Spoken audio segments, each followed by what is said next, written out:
Hello and welcome back. Today's been an interesting day for me with this game for Final Fantasy XIV. I tried playing this earlier and I got a black screen. Like, I didn't even have the Steam overlay and stuff pop up. Yeah, I got a black screen. Then I couldn't even exit out of the game.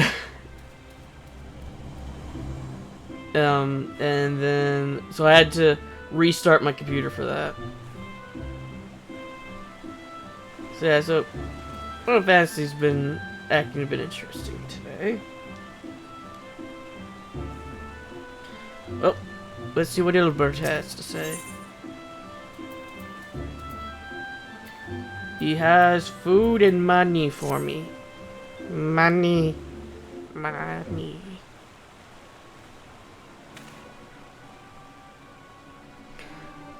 Listen well, the spies we have been seeking all this time is none other than Field Marshal Levelin Pandora, Rioli Rabon's second in command.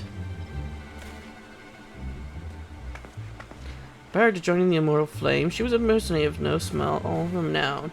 They say her skill with a polearm had to be seen to be believed.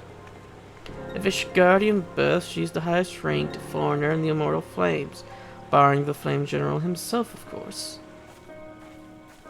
When he formed the Grand Company, Raban chose people based on their worth. Whence they hailed was of no interest. The Moderates saw things differently, however. Having funded the enterprise, they reserved the right to reject candidates nominated for high-ranking positions. And 'twas no secret that they did not favor foreigners, Ishgardians especially, after the way the Holy See forsook the alliance. Yet the Moderates did not raise so much as a murmur to protest when Rioli was appointed to her post. Passing strange, is it not? Could it be that the Ivy has some hold over the Monarists?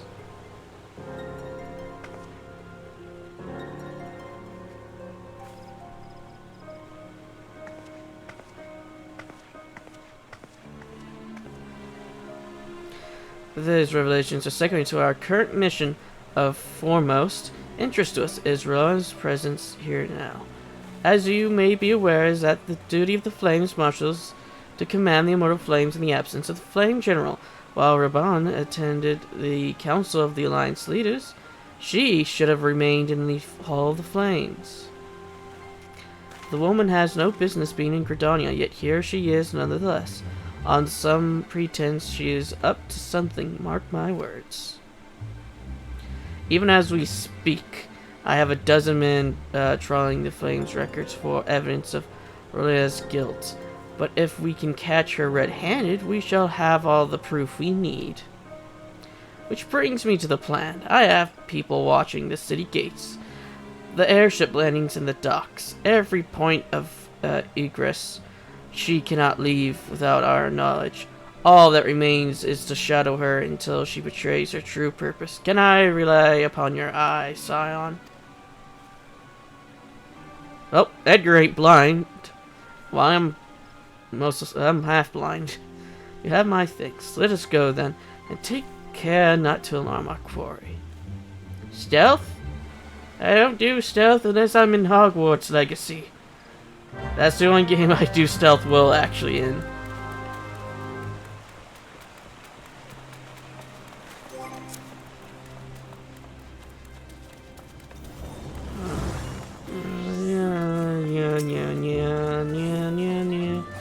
Oh, he's headed in the direction of the Blue Badger Gate with me, Scion.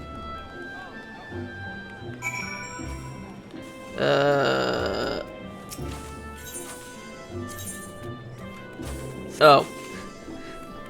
Why didn't you just say by the Inn or the Adventurers Guild? I don't know, Gridania.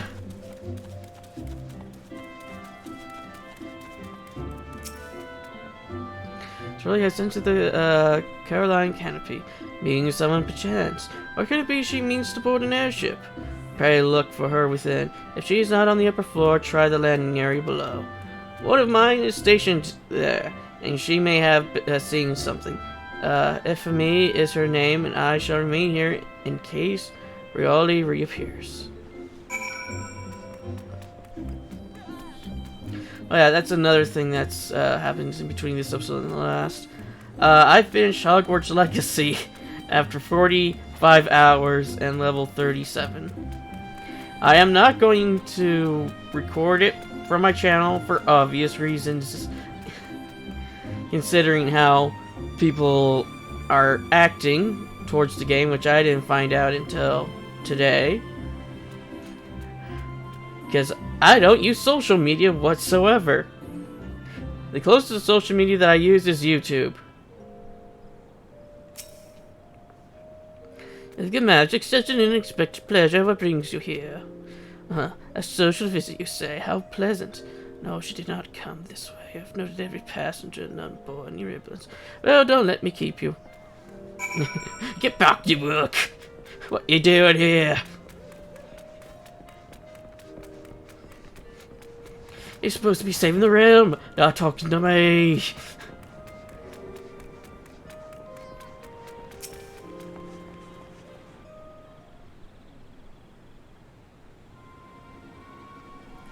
Never to be seen, you say, and you are sure she did not board an airship? She did not come back out either. Where in the seven hells could she have gone? She could have just jumped off the railing, to be perfectly honest. Since there's a lake down there. The roost. How could I forget?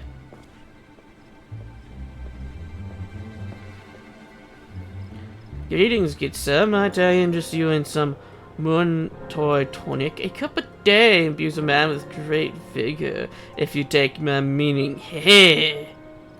Perhaps another time, friend.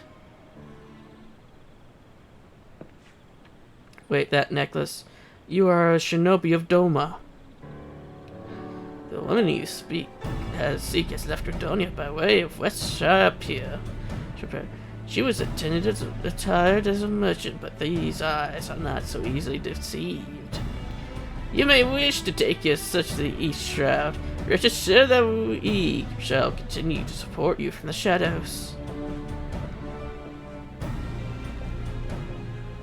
Thank the 12s for the domins. Well, if not for the unique talent, Rulina would have disappeared without a trace. Give me my money.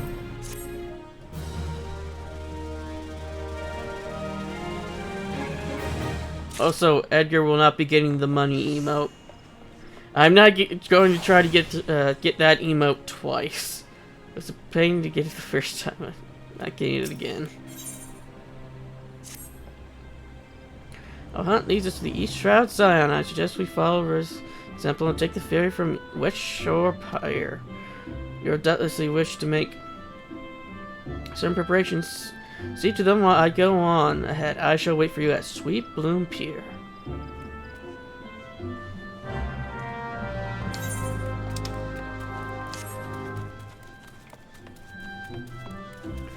But yeah, my opinion with Hogwarts Legacy is it's a fun game. Be wary of what you play it on, because I feel the price that you pay for it on PC, which is like $60, is a better paying for than on the console, in my opinion at least. Because on console here it's like $70. Then again, you could say that the extra $10 ain't much, but to some people it is.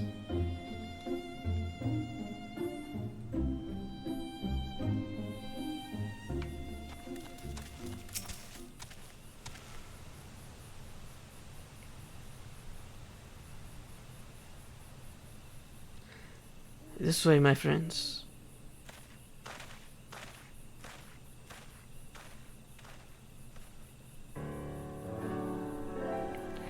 Your quarry makes for the Hawthorne hut.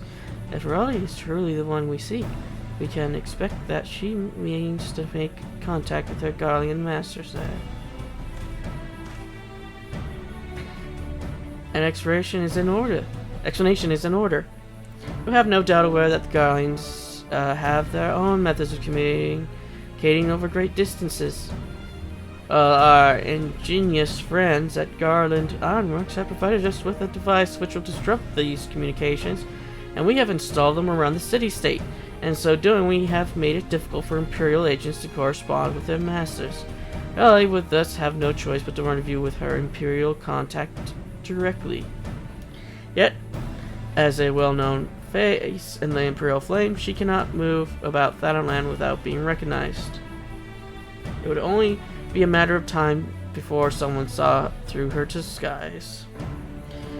For this reason, I believe that we have chosen the Black Shroud for her clandestine meeting. The Elysian are a more common sight here, and her comings and goings are not like to turn any heads. As my scouts tell it, the Gallians have sent agents to the mine to destroy the devices and render such direct contact unnecessary. Unfortunately, our shinobi have thus far been successful in rebuffing their efforts. This is it. We need only make for Hawthorne's hut and catch Rolly in the act.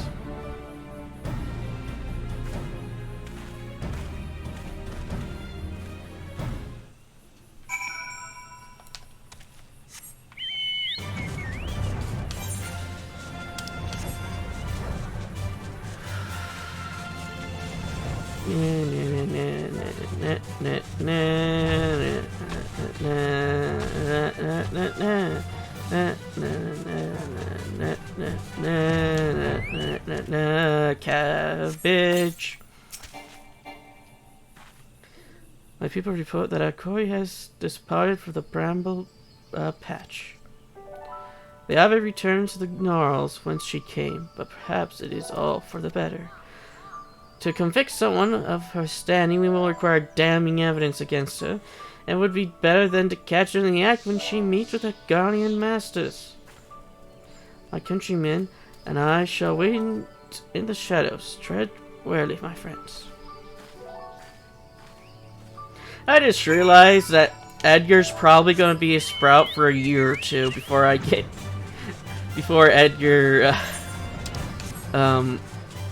gets to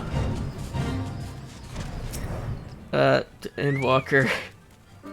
Gets past Shadowbringers.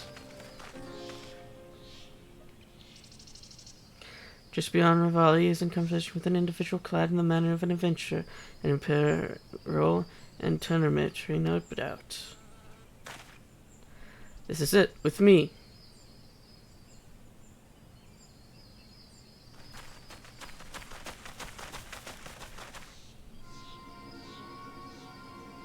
But I did see that Digimon Next Order is on Steam now.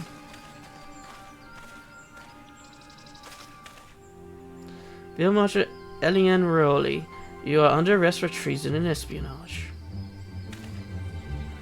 You have followed your bloody fool.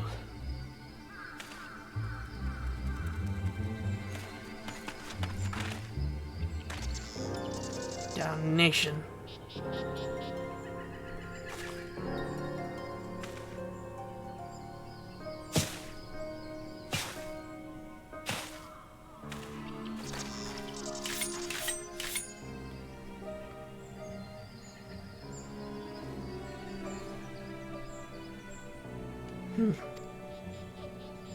Fight me!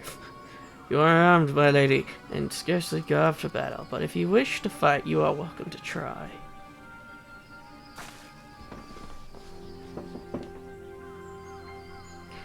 What is the meaning of this, Captain? Would you arrest me for strolling in the Twelveswood? When last I looked, there was no crime, neither was conversing with the passing strangers.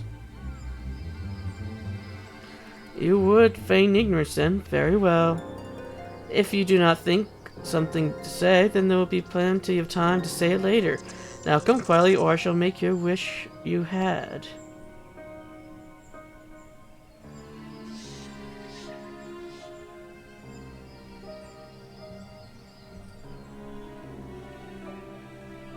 I will offer you no struggle. After all, I have naught to hide.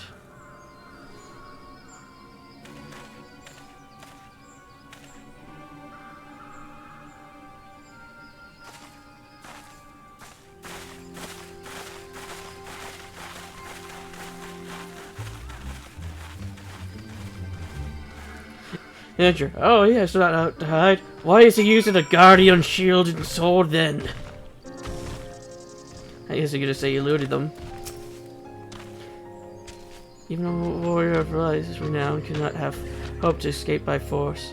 Despite her claims, her surrendering does not bespeak innocence, but an awareness that her position is untenable. With the ivy thus uprooted, it is to be hoped that the tendrils shall entwine around the immortal soil gradually wither and die. Perhaps then the people of Uldar will have the grand company they deserve. But let us speak of the present. If I may ask, what will you do now, Edgar? I don't know what Edgar's going to do. Probably fight Isart. So let's on seek a way into Isart's sanctum. Then I dare say you are eager to return to the Rising Stones. Pray do not let me keep you. Fear not, my countrymen and I shall tend to the aftermath. You need not waste your talents here. And speaking of talents, have you considered training the art of the shinobi? You have the aptitude for it, I believe. So please give it some thought. Till next time, my friend. Well, I didn't choose Rogue. Edgar didn't choose Rogue either. Edgar chose to punch people. I chose to hit people with books. Guess what's funnier? Punching the Lord of Darkness in the face, or hitting him upside the head with a book?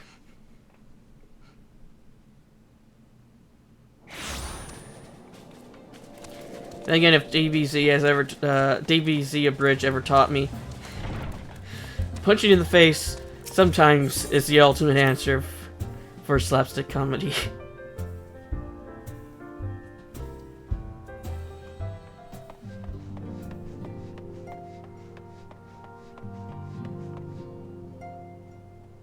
Oh, there's something new I learned today. Tataru can juggle.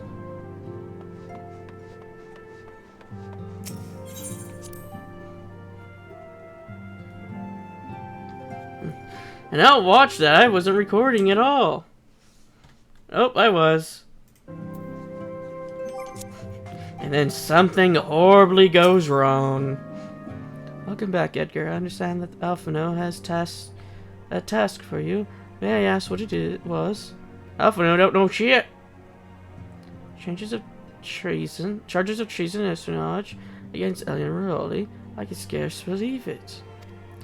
Could there have been some manner of misunderstanding? Now it avails us not to dwell on it. Whatever the truth may be, we must trust to the authorities to uncover it.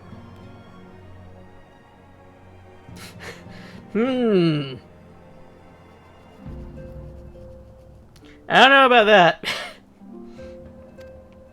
Let us speak of another matter.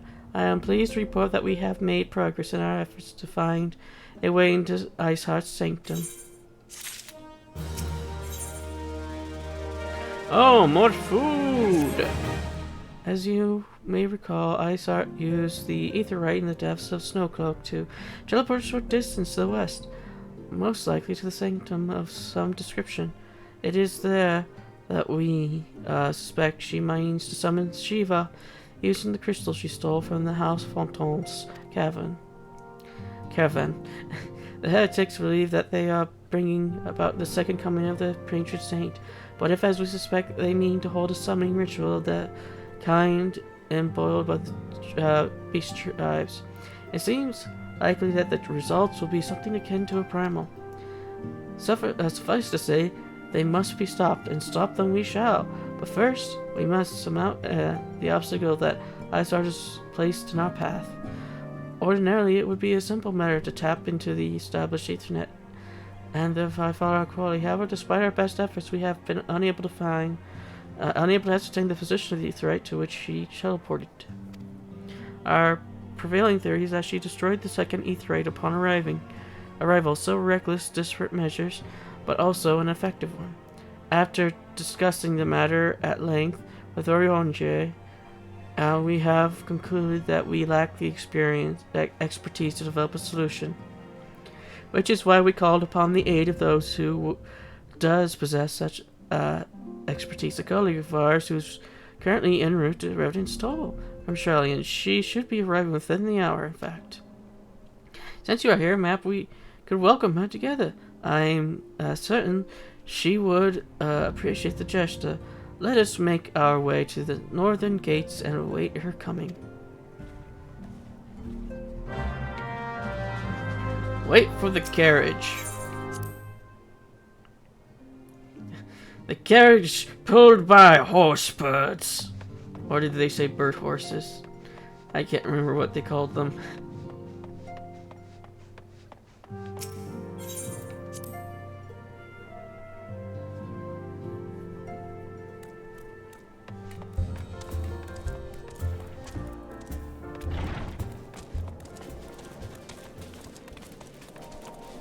I didn't read that as Clockwork Lantern, I read that as Junkwork Lantern.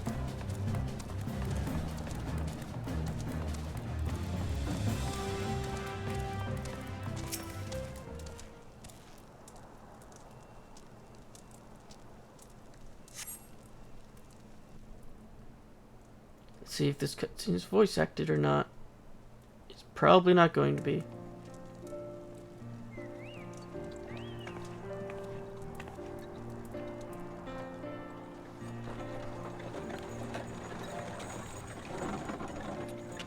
What's the thing he's holding? Oh, he's not holding it, it's next to him. If it was a cabbage on a stick, I would understand. Or a gristle green, technically.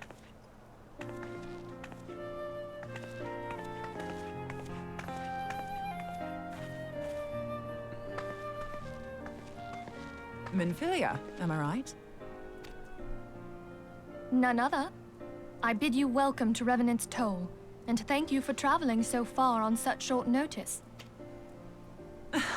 As if I could ever say no to Urianger. Moonbreeder is an accomplished Sharlayan scholar, and an authority on aetherite technologies. She has played an invaluable role in our search for a means to capture Ascian souls. Charmed, I'm sure.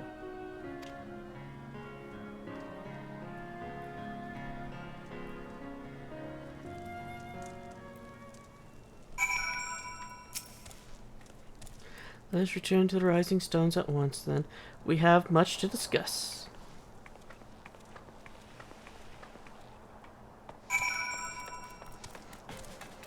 I just now noticed that Revenant Toll actually has a sign. I have 1,000 hours in this game. Just noticed there's a sign at Revenant's Toll. There's a lot of things I've just noticed after 1,000 hours of playing.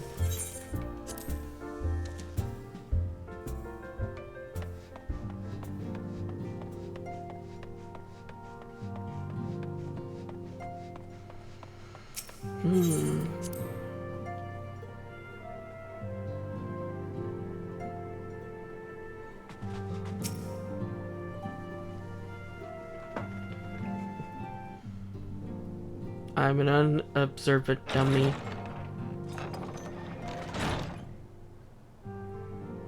Moon! Gods, it's been ages! Oh, longer, sister. A joyous reunion indeed. Well, of course it is. Moon and I are like twin sisters. Save in appearance and aptitude.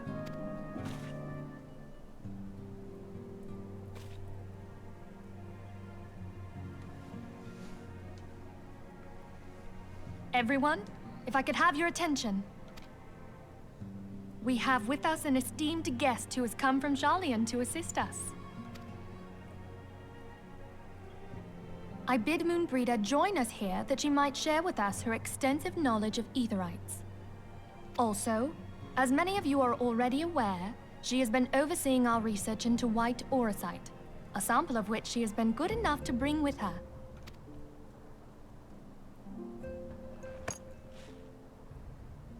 Well, I had to come, didn't I? You'd have to be bloody daft to turn your nose up at a chance like this. Where better to conduct my final tests than a land so steeped in ether you can taste it? That's probably not good for your health, then. 'Tis plain the passage of the years hath done little to dampen thy youthful spirits. Then again, I guess technically sandwiches are made out of ether, since everything on this star is made of ether. And nothing at all to reform thy youthful manner.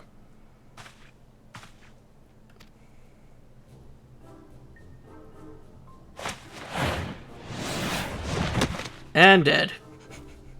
Oriange, where in the hells have you been hiding? Unhand me. With that, his spine is I broken. come all this way, and that's what you have to say to me. I much preferred when you were pleading with me to drop everything and hurry to your side. What was it you said? None save thee can satisfy this need. Go on.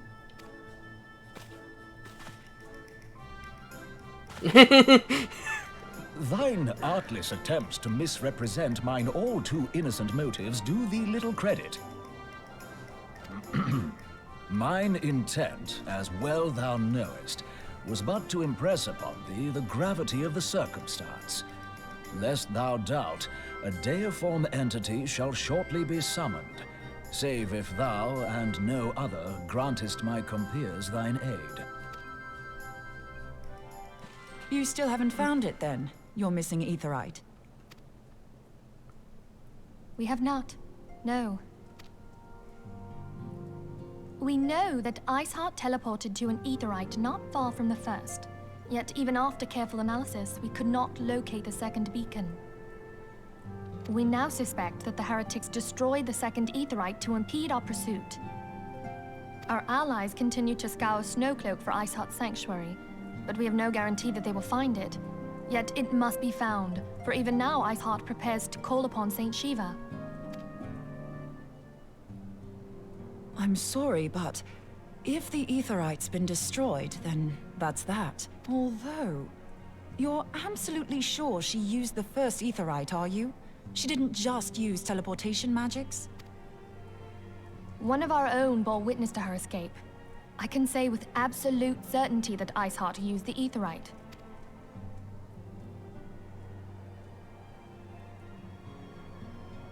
In that case, there might be a way, so long as the ethereal current is still flowing. Truly? How? We just shoot him into space. We use the current to recreate the beacon. As you know, aetherites are a bit like lighthouses. We use them to reconstitute our physical forms when crossing the ethereal sea. Without them, we'd lose all sense of direction and our essence would dissipate. And if you stare directly into them, you might go blind. However, we don't rely solely on these beacons. There are currents of ether which flow between them, currents which help guide us to our destination. Now, these currents will gradually dwindle away to nothing if an aetherite is destroyed. But if even a sluggish flow remains, we could theoretically use it to direct a surge of concentrated ether towards the void left by the beacon, and thereby fill it up again. Wait, we're going to the void?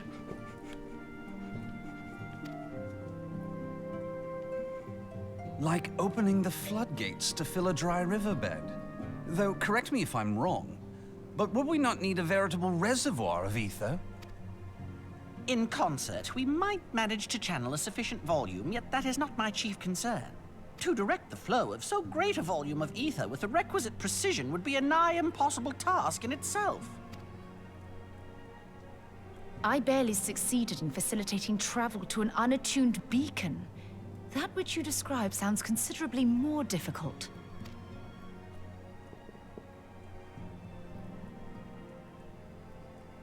And dangerous. Every person who has attempted to teleport in this fashion has died in the process. They, however, did not have white auracite at their disposal. I can use it to channel all the ether you can give me into the aetherite. However, white auracite cannot retain ether for an extended period of time, so we would need to infuse it immediately beforehand. Just so you know, I'd confidently give this plan better than even odds of success. And if the worst comes to worst, your people won't suffer. Sadly, it is not people, but person. Edgar being precise. Though it risked the lives of our best and brightest, we have not the time to seek other options. I think bright is a bit of a stretch there. But best, possibly. If the ethereal current still flows, we shall carry out Moonbreeder's plan. That's the spirit. Let's roll the dice. Exactly.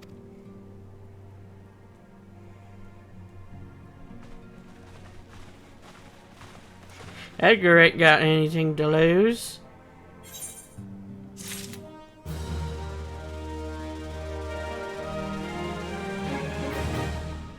And the only thing I have to lose is a bit of my sanity.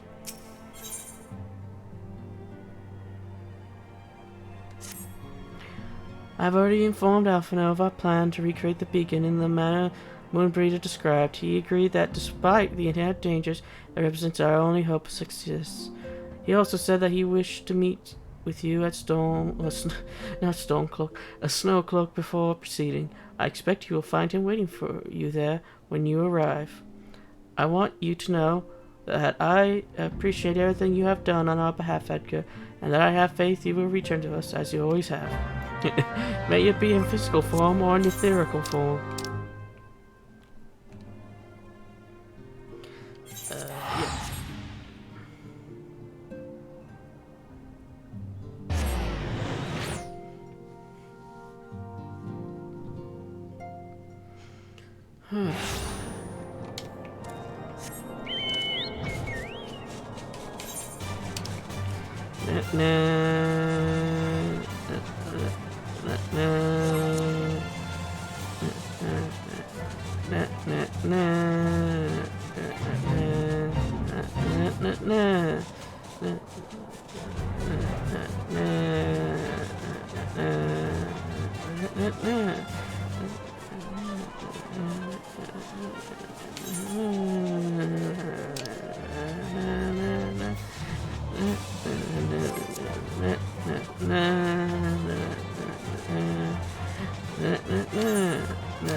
Yeah.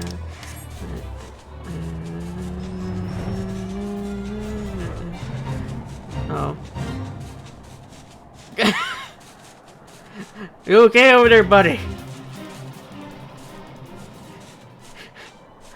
Yes, the truck is there.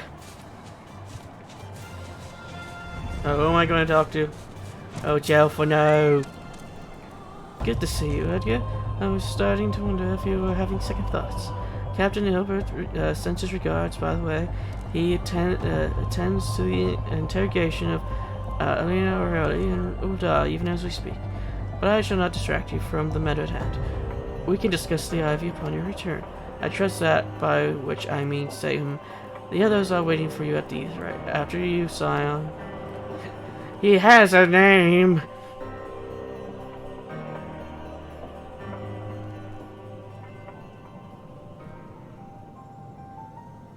It may not be little or Edgar, but little or bouncy, but he's still Edgar.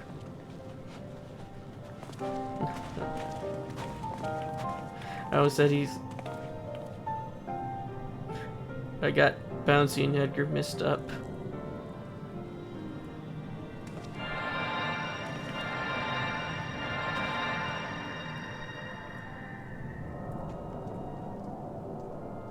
So, is this like giving blood? Considering that we're all made out of ether. That it's ready.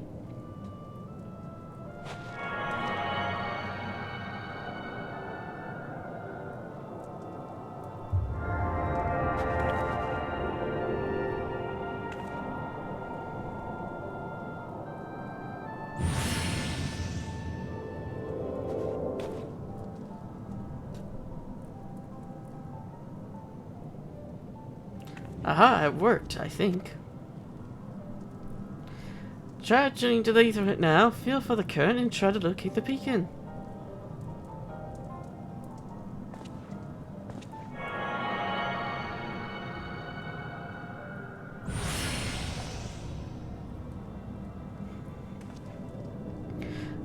We've done it all we can, Edgar. For now, let us withdraw. Pray, when your final preparations are complete, you must seek out the beacon we have created. If, by the grace of the 12, you arrive safely, you must stop Aesop before she summons Shiva.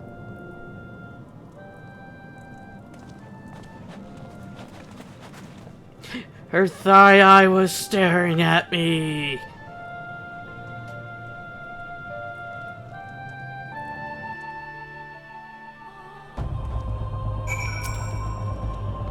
We cannot ignore the possibilities that our actions have allured Aesop to our plans.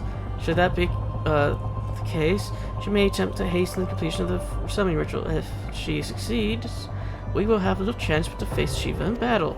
Knowing little of this saint, I cannot say if your own strength will suffice, and so I would encourage you to call upon your allies.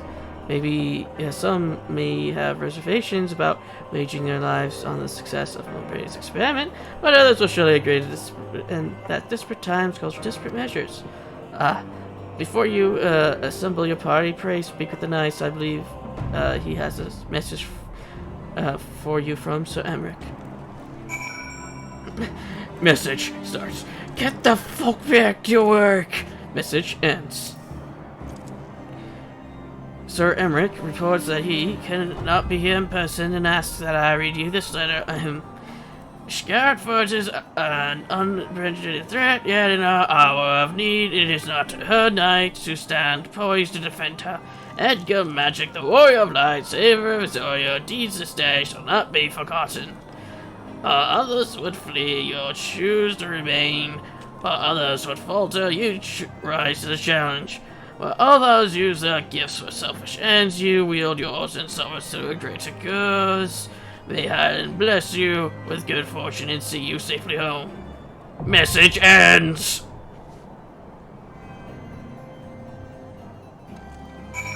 Oh, that's gonna be it for this episode. See you in the next, where we will be starting with the Shiva fight.